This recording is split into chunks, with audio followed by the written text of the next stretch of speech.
A man in a business suit bought a one-way plane ticket with cash, calmly handed a flight attendant a note claiming he had a bomb, demanded $200,000 and 4 parachutes, and then jumped out of the back of a moving airliner into a rainstorm over the Pacific Northwest. He was never seen again.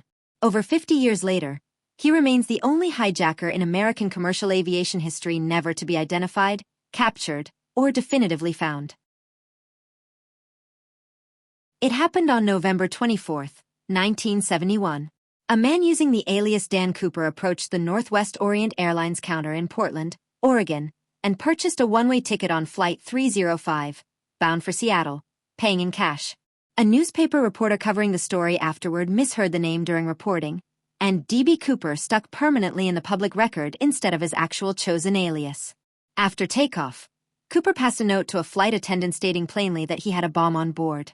He demanded $200,000 in cash and 4 parachutes waiting for him once the plane landed. Authorities complied.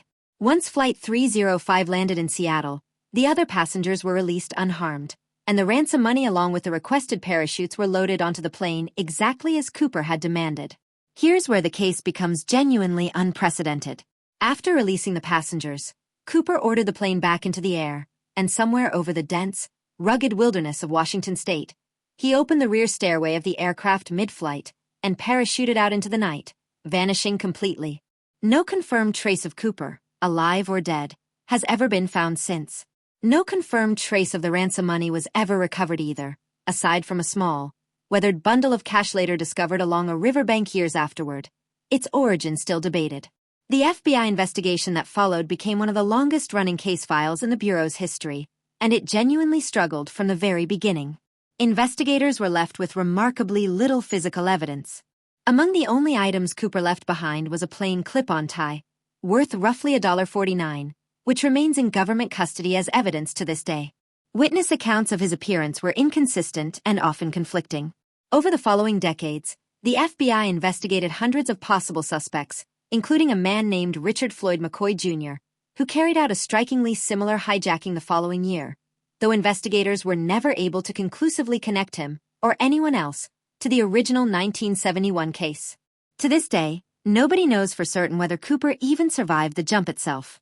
He leapt from a commercial airliner, at night, into a rainstorm, over remote, mountainous, densely forested terrain, wearing an ordinary business suit rather than any specialized gear, at an altitude and temperature that many aviation experts consider genuinely unsurvivable without extensive preparation. Some investigators have long suspected he never lived to spend a single dollar of the ransom money he risked everything to get. More than 50 years of dedicated FBI investigation have failed to produce a confirmed identity, a confirmed fate, or a confirmed motive. Recently released FBI files have added new, previously buried details to the public record, but none of them have definitively closed the case. It remains, officially and completely, unsolved.